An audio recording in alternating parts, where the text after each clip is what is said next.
नमस्कार।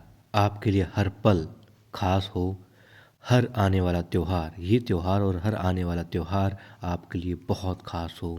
दिलों में खुशियाँ, घर में सुख का वास हो, हीरे मोतियों का बना आपका ताज हो, मिट जाएँ सारी मुश्किलें, सब विघ्न दूर हो जाएँ और हर वैभव, हर खुशी आपके पास हो।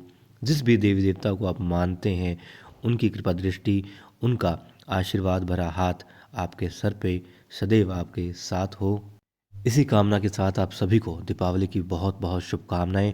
पुण्य श्लोक अहिल्याबाई शो में इस वक्त युवराज खंडेराव के अजीज मित्र जो देवी अहिल्या की बराबरी का स्थान रखते हैं उनके हृदय में, वो परीक्षित दोस्त उनका मल्हार राव सूबेदार जी के दिल में भी उतरने लगा है। जी हाँ, वो गुन्नू जी के कदमों पर चल पड़े हैं और युवराज खंडेराव के पिता के दिल के दरवाजे पर दस्तक दी है। जी हाँ, कैसे?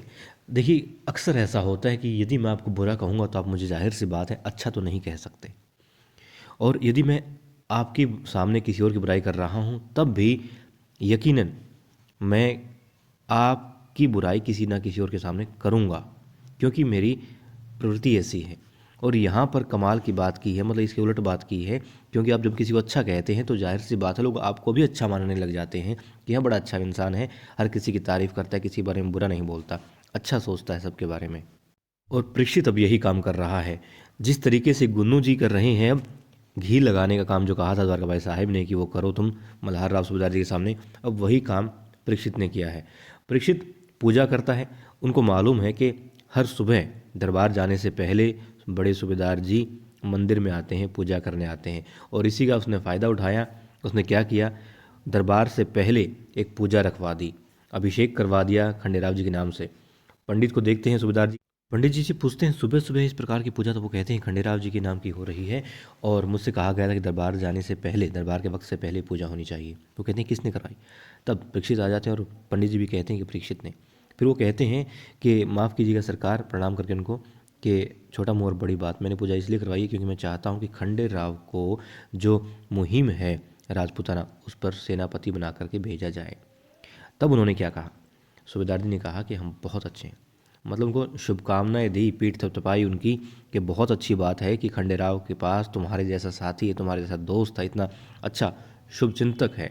वो कहते हैं कि मैं खंडेराव जी को राजपूताना मुहिम पर सेनापति देखना चाहता हूँ, और वो कहते हैं कि यही बात मैं शिव शंभू से मांगने आया हूँ, इसलिए मैंने उनसे प्रार्थना की है। अब देखिए, सूबेदार जी गर्व से फूले नहीं समाते कि परीक्षित मतलब इतना अच्छा दोस्त है युवराज खंडेराव का। युवराज खंडेराव ने और कुछ कमाया हो ना कमाया हो, मगर ऐसे दोस्त कमाए हैं, और ये खुशी, ये गर्व जो है सूबेदार जी के चेहरे पर, उनकी फूलती हुई छाती पर साफ दिखाई दे रहा था। और यहीं से युवराज खंडेराव के बाद अब दस्तक दे दी उसने मल्हार राव सूबेदार जी के दिल में। वही सूबेदार जी आज बड़े खुश हुए, उन्होंने उनकी पीठ थपथपाई, खूब खुश हुए, आशीर्वाद दिया। जिन सूबेदार जी ने पहली दफ़ा उसको देखते ही, परीक्षित को देखते ही कहा था, उनको लगा था, गौतम भाई साहब के सामने बात भी हुई थी कि मुझे वो कुछ ठीक नहीं लग रहा है, मगर क्योंकि वो किसी की अच्छाई कर रहा है, किसी के बारे में अच्छा बोल रहा है, तो जाहिर सी बात है वो अच्छा लग रहा है।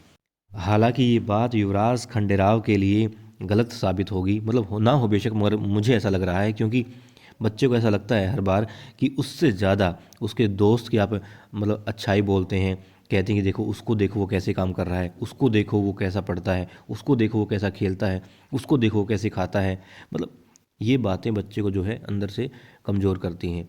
और यहाँ पर हो सकता है इस तरीके की बातें युवराज खंडेराव को सुनने को मिले, मगर वो परीक्षित से नाराज़ नहीं होंगे, वो अपने बाबा साहेब से ही नाराज़ होंगे, जिन्हें तो मेरी तुलना ही करनी होती है हर किसी से, उन्हें तो मैं अच्छा लगता ही नहीं हूँ।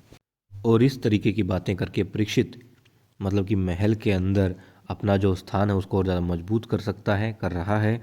और हो सकता है राजपूताना मुहिम तो नहीं, खैर वो तो संभव नहीं है, मगर कुछ अच्छी खासी जहाँ पर कुछ नाम हो कि हाँ परीक्षित ने ये किया है, परीक्षित सरदार ने ये किया है, इस तरीके के काम वो हथिया सकता है बहुत जल्द इस तरीके की बातें करके। और बस यूँ ही आप लोगों से भी एक बात कहना चाहूँगा कि कोई भी इंसान जब किसी की बुराई करता है तो आप समझ जाएं कि आपके सामने यदि किसी और की बुराई कर रहा है तो किसी और के सामने आपकी बुराई भी यकीनन कर रहा होगा। और यदि जिस किसी के भी अंदर ये आदत है उसे छोड़ ही देनी चाहिए वैसे तो ये आदत।